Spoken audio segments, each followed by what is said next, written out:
Puzhathi north U P school 1983-89 batch പൂർവ്വ വിദ്യാർത്ഥി സംഗമം സ്കൂളിൽ നടന്നു. 35 വർഷത്തിന് ശേഷം Kottali Mottammal school classmates WhatsApp കൂട്ടായ്മയുടെ ബാനറിലാണ് സഹപാഠികൾ ഒത്തുചേർന്നത്.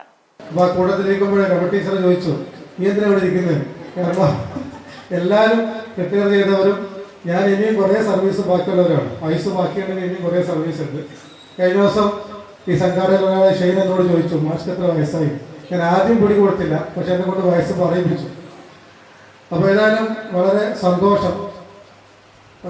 ഞാൻ സത്യത്തിൽ ഇവിടെ ജോലിയിൽ പ്രവേശിക്കുമ്പോൾ ഒരു 20 വയസ്സുകാരൻ കോളേജ് വിദ്യാഭ്യാസം കഴിഞ്ഞ് നേരെ യാതൊരു പ്രവൃത്തി പരിചയമില്ലാതെ സ്കൂളിലേക്ക് കടന്നു വരികയാണ്.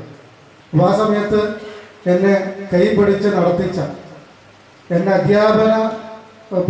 അധ്യാപനം എങ്ങനെയാണ് എന്ന് പഠിപ്പിച്ച, ഒടുവിൽ ഈ ഒരു പ്രധാന അധ്യാപക കസേരയിലേക്ക് എന്നെ എത്തിക്കാൻ വേണ്ടി പ്രയത്നിച്ച എൻ്റെ ജ്യേഷ്ഠ സഹോദരന്മാരാണ് ഇവിടെ ഇരിക്കുന്നത്.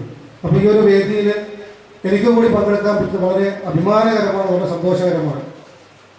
അപ്പോൾ നിങ്ങളെല്ലാവരും 35 വർഷം പുറകോട്ടായിരിക്കും ചിന്തിക്കുന്നുണ്ടാവുക അല്ലേ? അന്നത്തെ ആ ഒരു ക്ലാസ് റൂം അതാണ് ഇവിടെ പുനരാവിഷ്കരിക്കുന്നത്. അന്ന് പക്ഷേ ക്ലാസ് റൂമിൽ പറഞ്ഞ പോലെ എല്ലാ അധ്യാപകരും ഒരുമിച്ച് കാണുന്നില്ല. ഒരു ക്ലാസ് റൂമിൽ അധ്യാപകർ ഉണ്ടാവുള്ളൂ. ഇന്ന് അന്നത്തെ ക്ലാസ് റൂമിലുള്ള കുട്ടികളൊക്കെ ഉണ്ട്, എന്നാൽ അന്ന് പഠിപ്പിച്ച അധ്യാപകരൊക്കെ ഉണ്ട്. വളരെ സന്തോഷം. ആലോചിച്ച് നോക്കി നിങ്ങൾ അല്ലേ? ആ ഒരു 35 വർഷത്തിന് ശേഷവും നമുക്ക് അങ്ങനെ ഒരു ക്ലാസ് റൂം ചിന്ത നമ്മുടെ മനസ്സിലേക്ക് കൊണ്ടുവരാൻ സാധിക്കുന്നതിന് വലിയൊരു ഭാഗ്യമാണ്. എല്ലാ വർഷവും ഇങ്ങനെയുള്ള ഒരു കൂടിച്ചേരലുകൾ ഉണ്ടാവണം. ഒരു പക്ഷേ എനിക്ക് തോന്നുന്നത് ഇത്രയും ആളൊന്നും മതിയാവില്ല. അപ്പം എന്നോട് പറഞ്ഞത് 100-ലേറെ ആൾക്കാരുണ്ടാവുന്നുണ്ട്.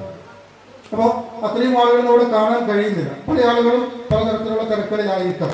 അപ്പം ഇനിയും ഈ ഒരു പങ്കെടുക്കാൻ കഴിയാതെ വന്ന ആളുകളും അവർ കരുതും അടുത്ത വർഷം എന്തായാലും പങ്കെടുക്കണം. അപ്പോൾ അത് നേരത്തെ മുൻകൂട്ടി അതിനുവേണ്ടി തയ്യാറാണ്. അപ്പം അങ്ങനെ വരുമ്പോൾ ഈ വർഷം പങ്കെടുക്കാൻ കഴിയാത്ത ആളുകൾക്ക് അടുത്ത വർഷം പങ്കെടുക്കും. അപ്പോൾ ഈ ഒരു കൂട്ടായ്മ വികസിച്ചുകൊണ്ടിരിക്കുകയാണ്. സംഗമത്തിന്റെ ഭാഗമായി അന്നത്തെ അധ്യാപകരെയും അനധ്യാപക ജീവനക്കാരിയെയും പുതുതായി തുറന്നു പ്രവർത്തനം ആരംഭിച്ച new China Bazar and gift centre Eripuram junction Taliparamba road